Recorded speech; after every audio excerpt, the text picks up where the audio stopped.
जय माता दी, हर हर महादेव। आज इस वीडियो में जानेंगे नवरात्रि सरल पूजा विधि, किस तरह से संपूर्ण कम सामग्री में आप पूजा कर सकते हैं। प्रथम दिन की वह वीडियो बताने का प्रयास किया गया है। सबसे पहले आप सभी को मैंने यह बताया है पहले ही एक वीडियो में कि कैसे आप ज्वारे बोएं और कलश स्थापना करें। पूरी विस्तार से यह वीडियो चैनल पर आ चुकी है, आप जरूर इस वीडियो को देखिए।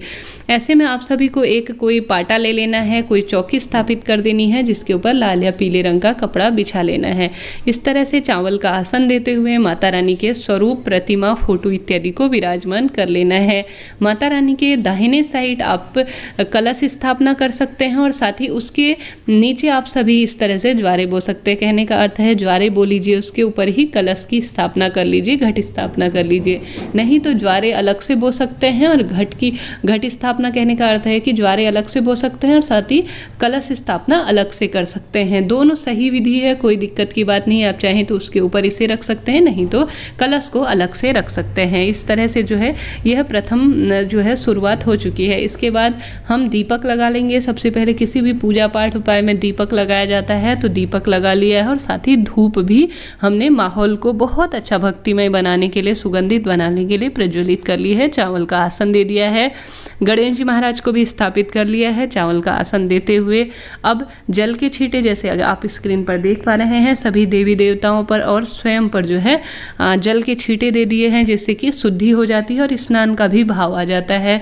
तो आप चाहे प्रतिमा है तो आप उन्हें विधि विधान से स्नान इत्यादि करवा सकते हैं, नहीं तो सामान्य तौर पर इस तरह से किया जा सकता है। अब माता रानी, सबसे पहले गणेश जी महाराज को चंदन टीका इत्यादि लगा देंगे। माता रानी को भी चंदन और रोली मोली इत्यादि समर्पित कर देंगे। अक्षत इत्यादि माता रानी के जितने स्वरूप है इसमें विराजमान, उन सभी को रोली, चंदन, मोली इत्यादि, माता रानी का कोई मंत्र हो, कोई विशेष आप जो माता रानी के मंत्र का जाप करते हो या माता रानी या गणेश जी महाराज के कोई भी मंत्र का जाप करते हुए पूजा को जो है संपन्न करने का प्रयास कीजिए। इसके साथ ही आप सभी ने जो कलश की स्थापना कर रखी है उस पर भी थोड़ा सा टीका, चंदन इत्यादि लगाएंगे। साथ ही ज्वारे जो बो रखे हैं उसे भी चंदन टीका इत्यादि लगाएंगे। इसके साथ ही दीपक जो आपने प्रज्वलित कर रखा है उसमें भी थोड़ा सा अक्षत, चावल और जो चंदन इत्यादि के छींटे दे देंगे। यह अग्नि स्वरूप के रूप में माना जाता है और जो कलश है उसमें सभी देवी देवताओं का वास माना जाता है, तो उसमें भी यह कार्य कर लेंगे। माता रानी को वस्त्र समर्पित करेंगे, गणेश जी महाराज को मोली जो कि वस्त्र के रूप में समर्पित की जाती है, ओम वस्त्रम समर्पयामि, ओम जलम समर्पयामि, या कोई विशेष मंत्र के साथ कर सकते हैं।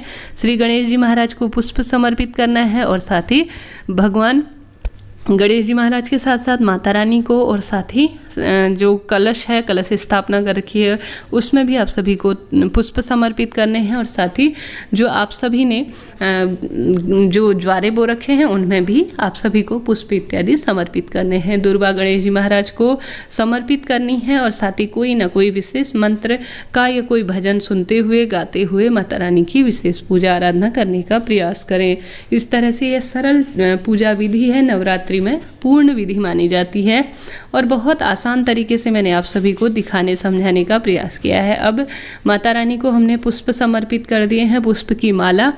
आप चाहे तो पुष्प की माला ला सकते हैं, नहीं तो कोई दिक्कत की बात नहीं है। सामान्य तौर पर पुष्प समर्पित करते हुए भी यह कार्य हो सकता है। इसके साथ ही श्री गणेश जी महाराज को प्रथम दिन कोशिश कीजिएगा जनेऊ जरूर लाने की और साथ ही सुपारी जरूर लाने की। यह तो बहुत कम सामग्री है, कई लोग तो विस्तार से इस पूजा को करते हैं, आप सामान्य तौर पर इस तरह से कर सकते हैं। यह भी संपूर्ण पूजा में आती है। अब हम सभी ने पूजा संपन्न कर ली। हम पंच मेवा जो है भगवान जी गणेश जी महाराज को समर्पित करेंगे, माता रानी के सभी स्वरूपों को समर्पित करेंगे पंच मेवा। इसमें ही हमने सूखे मेवे इत्यादि रख लिए हैं और साथ ही आप सभी जो है इस तरह से पंचमेवा समर्पित करेंगे और जो मौसमी फल इत्यादि लाए हैं, मिष्ठान इत्यादि लाए हैं, वह भी भगवान गणेश जी महाराज और माता रानी को भोग के रूप में समर्पित करेंगे। इस तरह से इसके अलावा आप कोई विशेष भोग बना सके तो बहुत अच्छी बात है, नहीं तो सामान्य तौर पर यह भोग के रूप में माता रानी के लिए पर्याप्त है।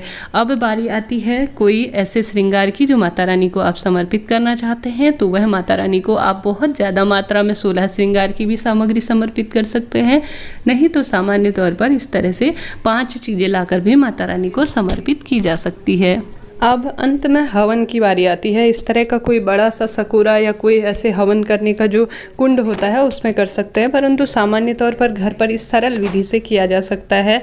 कपूर ले लेंगे इसमें जलाने के लिए और साथ ही बाजार से मिलने वाली हवन सामग्री 5 या 7 बार आहुति देते हुए ओम ह्लीं क्लीं चामुंडाय भिक्षे नमः निर्वाण मंत्र बोलते हुए या माता रानी के कोई अन्य मंत्र आते हों तो उसके साथ जो है 5 या 7 आहुति देते हुए यज्ञ की जो प्रक्रिया है उसे पूर्ण करेंगे। इसमें लौंग का जोड़ा और घी जरूर डालिएगा। प्रत्येक घर का सदस्य यह जो है हवन को पूर्ण करने वाला होता है। इस तरह से जो है हवन पूर्ण हुआ।